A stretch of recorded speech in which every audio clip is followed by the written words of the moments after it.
Hi friends, நம்மளோட சேனல்ல competitive எக்ஸாம்ஸ்க்காக டிகிரி லெவல் ஜுவாலஜி ப்ரிப்பேர் பண்ணிட்டு இருக்கோம். பிஜிடிஆர்பி நியூ சிலபஸ் படி யூனிட் 10 பயோஸ்டாட்டிஸ்டிக்ஸ் பார்த்துட்டு இருக்கோம். பயோஸ்டாட்டிஸ்டிக்ஸ்ல இன்னைக்கு நம்ம பார்க்க போற டாபிக் பிரசன்டேஷன் ஆஃப் டேட்டால கிராஃப். ஏற்கனவே பிரசன்டேஷன் ஆஃப் டேட்டால டேபுலேஷன், டயக்ராம்ஸ் பத்திலாம் வீடியோஸ் இருக்கு நம்ம சேனல்ல. இன்னைக்கு நம்ம பார்க்க போற கிராஃப்ல நம்ம பார்க்க போற sub topic histogram, frequency polygon, frequency curve, ஓகைவ்ஸ்.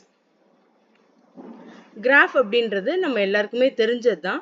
But நம்ம ஏன் அது திரும்ப படிக்கிறோம் அப்படின்னா, கொஸ்டின்ல வரும்போது அந்த டேர்ம்ஸ், அந்த வெக்காபுலரி, அந்த வேர்ட்ஸ் நம்மளுக்கு தெரியணும். அப்பதான் நம்ம கரெக்டான ஆன்சரை சூஸ் பண்ண முடியும். சில நேரம் 4 ஆப்ஷனுமே நம்மளுக்கு தெரிஞ்ச மாதிரி இருக்கும், 2 ஆப்ஷன் கரெக்டும்னு தோணும். ஸோ நம்ம அதை கிராஃப்னா என்ன, அதுல என்ன வகைப்பாடு இருக்கு, அதை எதுக்கு நம்ம யூஸ் பண்றோம்னு தெரிஞ்சுக்கிட்டாதான் அந்த வேர்ட்ஸ் கொஸ்டின் பேப்பர்ல வரும்போது நம்மளால கரெக்டா ஆன்சர் பண்ண முடியும். ஸோ கிராஃப் அப்படின்றது ஒரு ஜியாமெட்ரிக்கல் இமேஜ் ஆஃப் டேட்டா. கொடுக்குற வேல்யூஸ் வச்சு ஒரு ஜியாமெட்ரிக்கல் டேட்டா போடுறோம். இது ஒரு வகையான பிரசன்டேஷன் ஆஃப் டேட்டா தான். அந்த டேட்டாவை கிராஃப் வடிவத்தில் நம்ம பார்க்கும்போது நம்மளுக்கு ஈஸியா புரியும். கம்பேர் பண்ண வேண்டிய வேல்யூஸை கம்பேர் பண்ணலாம். எது சிமிலரா இருக்கு, எது டிஃபரன்ஸ் இருக்கு, எது ஹையஸ்ட் வேல்யூவா இருக்கு, எல்லாமே நம்ம ஒரு கிராஃபை பார்த்து கண்டுபிடிச்சிக்கலாம். இப்போ ஒரு கிராஃப்ல 2 கோடு நம்ம வரைவோம். எடுத்தோடனே எக்ஸ் ஆக்சிஸ் ஒன்று, ஒய் ஆக்சிஸ் ஒன்று. எக்ஸ் ஆக்சிஸ் அப்படின்றது horizontal line, Y axis perpendicular, வெர்டிகுலா இருக்கும், வெர்டிகல் லைன். இந்த எக்ஸ் ஆக்சிஸ்ல என்ன எழுதுவோம் அப்படின்னா இண்டிபெண்டன்ட் வேரியபிள். இது கொஸ்டின்ல கேட்கறதுக்கு சான்சஸ் உண்டு. எக்ஸ் ஆக்சிஸ்ல என்ன வரும், ஒய் ஆக்சிஸ்ல என்ன வரும். மேக்சிமம் நம்ம எக்ஸ் ஆக்சிஸ்ல எடுக்கிறது எல்லாமே எதையும் சார்ந்து இருக்காது, வருஷங்களா இருக்கும். 1980 எவ்வளவு பாப்புலேஷன், 81ல, 82ல, அந்த மாதிரி வருஷங்களா இருக்கலாம். ஜனவரி, பிப்ரவரி, அந்த மாதிரி கிளாஸ் இன்டர்வல் 0 to 10, 10 to 20, அந்த இண்டிபெண்டன்ட் வேரியபிளா இருக்கும். எக்ஸ் ஆக்சிஸ்ல இருக்காது, எதையும் சார்ந்து இருக்காது, அது வரிசையா போயிட்டே இருக்கும். ஒய் ஆக்சிஸ்ல இருக்கிறதான் வேரி ஆகிட்டே இருக்கும், அது டிபெண்டன்ட் வேரியபிள். எக்ஸ் ஆக்சிஸை டிபெண்ட் பண்ணி இருக்கும். 1980ல இவ்வளோ லட்சம் மக்கள் இருந்தாங்க, 1981ல இவ்வளோ லட்சம் மக்கள் டிவி பார்த்தாங்க, அந்த மாதிரி சொல்லி வேரி ஆகிட்டே இருக்கிறது தான் ஒய் ஆக்சிஸ்ல நம்ம கிராஃப் பண்ணுவோம். அது எந்த கிராஃபா இருந்தாலும் சரி, ஸ்பீடு, டிஸ்டன்ஸ், எந்த கிராஃபா இருந்தாலும் எக்ஸ் ஆக்சிஸ்ல வர்றது இண்டிபெண்டன்ட் வேரியபிளா இருக்கும், ஒய் ஆக்சிஸ்ல இருக்கிறது டிபெண்டன்ட் வேரியபிளா இருக்கும். கிராஃபை 2 விதமா நம்ம கிளாசிஃபை பண்ணலாம். ஒன்று டைம் சீரிஸ் கிராஃப், இன்னொன்று frequency distribution graph. Time series graph அப்படின்றது இந்த டைம்க்கு என்ன மாறுதல் ஆயிருக்கு அப்படின்றது தான் டைம் சீரிஸ் கிராஃப். நம்ம ஏற்கனவே சொன்ன எக்ஸாம்பிள்ல இருக்க மாதிரி பாப்புலேஷன் ஓவர் த இயர், மக்கள் தொகை ஒவ்வொரு வருஷமும் எவ்வளோ மாறிட்டே இருக்குன்றத டைம் சீரிஸ் கிராஃப்ல நம்ம போடலாம். அல்லது ஜனவரி, பிப்ரவரி, மார்ச்னு போட்டுட்டு அப்ப என்னென்ன கார் உற்பத்தி ஆகலாம், மாசம் ஜனவரியில இவ்வளோ கார் உற்பத்தி ஆச்சு, பிப்ரவரியில இவ்வளோ கார் உற்பத்தி ஆச்சு, அந்த மாதிரி இருக்கலாம். அல்லது டைம் சீரிஸ் கிராஃப்ல நம்ம என்ன போடலாம் அப்படின்னா மாணவர்களுடைய மதிப்பெண், குவார்டர்லியில் எவ்வளோ மதிப்பெண் எடுத்தான், ஹாஃப்லியில் எவ்வளோ மதிப்பெண் எடுத்தான், ஆனுவல் எவ்வளோ மதிப்பெண் எடுத்தான், அப்போ பாஸ் பர்சன்டேஜ் ஏறிச்சா இறங்குச்சா, இந்த மாதிரி இது மாதிரி டைம் சீரிஸா கிராஃப் போட்டோம்னா அதுக்கு பேரு time series graph. Frequency distribution graph. Frequency distribution கிராஃபுக்கு கீழே தான் histogram, ogive, frequency polygon, frequency கர்வ்லாம் வருது. அதனால தான் நான் அந்த ரெட் கலர்ல போட்டிருக்கேன். ஃப்ரீக்வன்சி டிஸ்ட்ரிபியூஷன் கிராஃப்க்கு கீழே வர்ற கிளாசிஃபிகேஷன் தான் நம்மளோட போர்ஷன் பேப்பர்ல இருக்கு. நீங்க போர்ஷன்ல பாத்தீங்கன்னா கிராஃப்னு போட்டு histogram, frequency polygon, frequency curve, ogive, இது எல்லாமே எதுக்கு கீழே வருது அப்படின்னா ஃப்ரீக்வன்சி டிஸ்ட்ரிபியூஷன் கிராஃப் கீழே தான் வருது. ஃப்ரீக்வன்சி டிஸ்ட்ரிபியூஷன் அப்படின்னோடனே கண்டிப்பா ஃப்ரீக்வன்சி டிஸ்ட்ரிபியூஷன் டேப்லோ காலம், போன கிராஃப்ல நம்ம பார்த்தோம் இல்லையா, டேப்லோ காலம்ல ஃப்ரீக்வன்சி டிஸ்ட்ரிபியூஷன் கிராஃப் போட்டு அதுல இருந்து வரையக்கூடிய கிராஃபா தான் இருக்கும். இதுல என்னென்ன கிளாசிபிகேஷன் இருக்குன்னு ஒவ்வொன்றா பார்த்துலாம். ஹிஸ்டோகிராம். ஹிஸ்டோகிராம் அப்படின்றது அகைன் ஒரு பார் டயக்ராம் மாதிரி தான் இருக்கும். ஆனா இது பார் டயக்ராம் கிடையாது. பார் டயக்ராம் வேற, ஹிஸ்டோகிராம் வேற. என்ன டிஃபரன்ஸ் நம்ம பார்க்கலாம். இதுலயும் ரெக்டாங்கிள் பார்ஸ் அல்லது வெர்டிகல் பார்ஸை யூஸ் பண்ணி தான் நம்ம ஹிஸ்டோகிராம வரைகிறோம். ஏற்கனவே டயக்ராம் பார்க்கும்போது பார் டயக்ராம் பார்த்திருந்தோம்.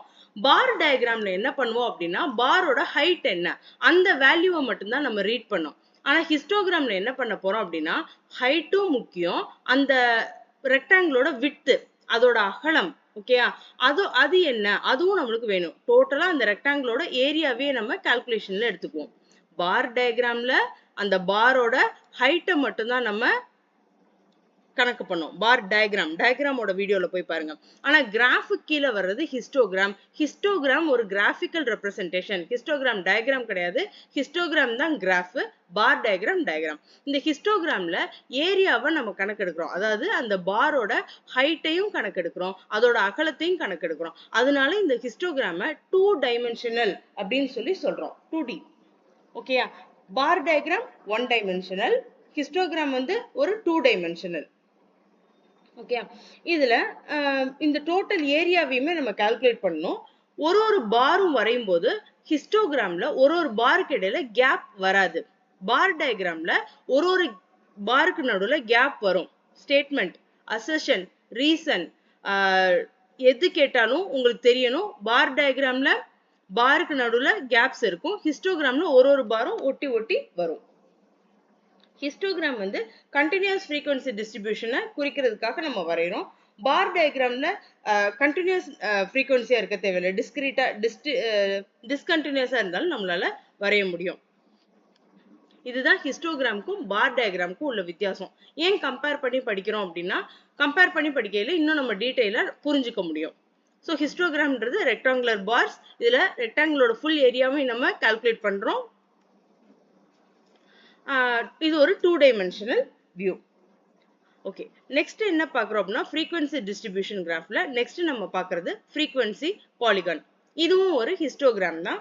ஃப்ரீக்வன்சி டிஸ்ட்ரிபியூஷன் டேபுலர் காலம்ல இருக்க வேல்யூஸை வச்சு ஹிஸ்டோகிராம் ஒன்று வரைஞ்சிடுறோம். ஓகே, இந்த ஹிஸ்டோகிராம்ல ஒவ்வொரு ரெக்டாங்கிளோட சென்டர் பாயிண்ட்டையும் நம்ம ஜாயின் பண்ணணும். எப்படி ஜாயின் பண்றோம்ன்றதான் முக்கியம். கர்வா இல்ல ஸ்ட்ரெயிட் லைனா அப்படின்னு பார்த்தா ஃப்ரீக்வன்சி பாலிகானை பொறுத்த வரைக்கும் ஸ்ட்ரெயிட் லைன் வச்சு தான் ஜாயின் பண்ணணும். ஃப்ரீக்வன்சி கர்வ்ல பாத்தீங்கன்னா நம்ம கர்வ் வச்சு ஒரு ஸ்மூத் லைன் வச்சு ஒவ்வொரு மிடில் பாயிண்ட்டையும் ஜாயின் பண்ணுவோம். அப்ப டிஃபரன்ஸ் பார்த்துக்கோங்க. ஃப்ரீக்வன்சி பாலிகான்ல ஸ்ட்ரெயிட் லைன் வச்சு ஒவ்வொரு ரெக்டாங்கிளோட மிட் பாயிண்ட்டையும் ஜாயின் பண்ணா அது ஃப்ரீக்வன்சி பாலிகான். ஸ்மூத் லைன் வச்சு ஒவ்வொரு ரெக்டாங்கிளோட மிட் பாயிண்ட்டையும் ஜாயின் பண்ணா அது ஃப்ரீக்வன்சி கர்வ். இதுதான் டிஃபரன்ஸ். இப்படி நம்ம ஒரு கோடு வச்சு மிட் பாயிண்ட்டை நம்ம மார்க் பண்ணிட்டோம் அப்படின்னா அந்த ஹிஸ்டோகிராமோட இன்னும் கிளியராகவே உங்களுக்கு பிக்சர் வந்து தெரியும். ஈஸியா பார்த்தோன்னே நம்மளால அதை புரிஞ்சுக்க முடியும். மீன் மீடியன் மோட் கண்டுபிடிக்கிறதுலாம் இதுல ஈஸி.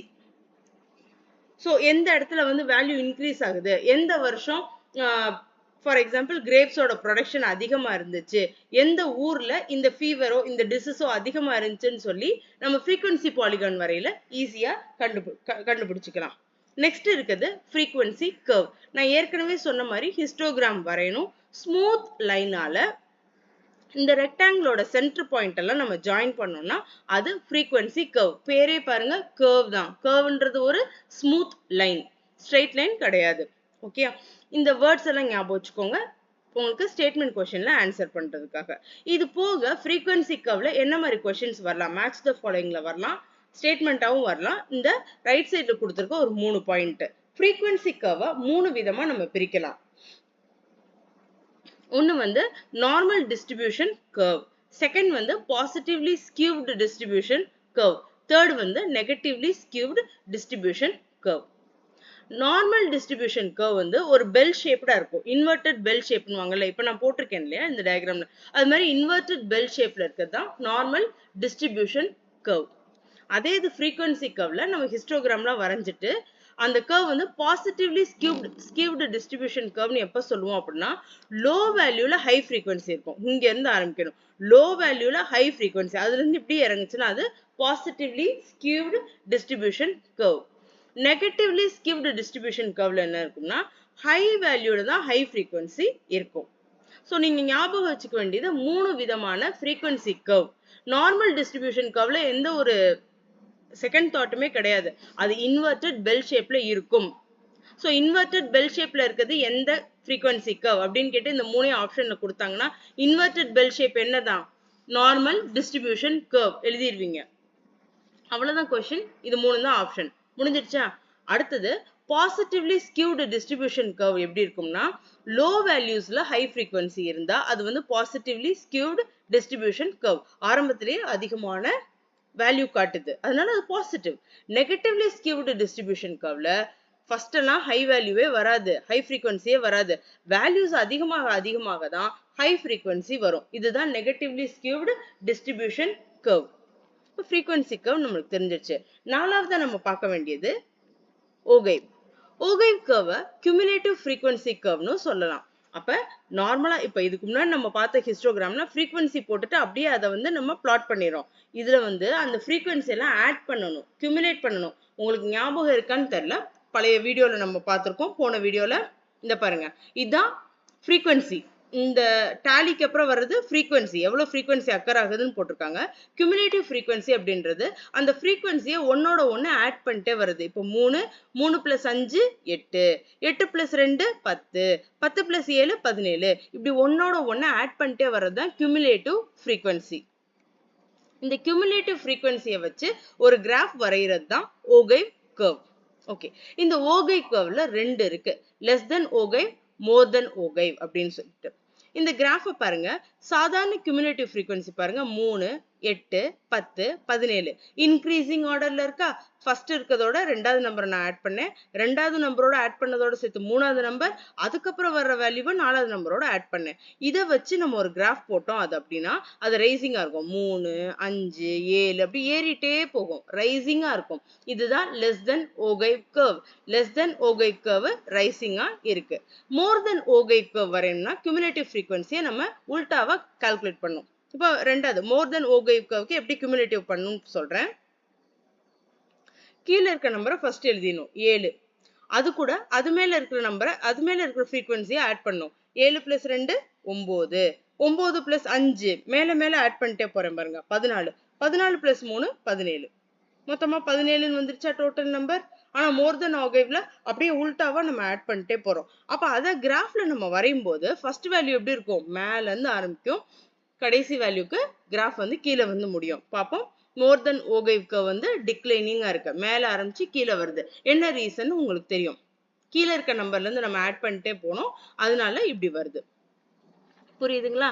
இப்ப இதுல நம்ம தெரிஞ்சுக்க வேண்டியது, கொஸ்டின் பாயிண்ட் ஆஃப் வியூல நம்ம தெரிஞ்சுக்க வேண்டியது என்ன அப்படின்னா, ஓகைவ் கர்வோட இன்னொரு டேர்ம் என்னது, cumulative frequency curve. ஒருவேளை cumulative frequency curveனா என்னதுன்னு சொல்லி ஆப்ஷன் கொடுத்திருந்தாங்கன்னா நீங்க ஓகைவ் கர்வ்னு உங்களுக்கு செலக்ட் பண்ண தெரியணும். Okay, ஓகைவ் கர்வ்ல less than ogive curve எப்படி இருக்கும், ரைசிங்ல இருக்கும்.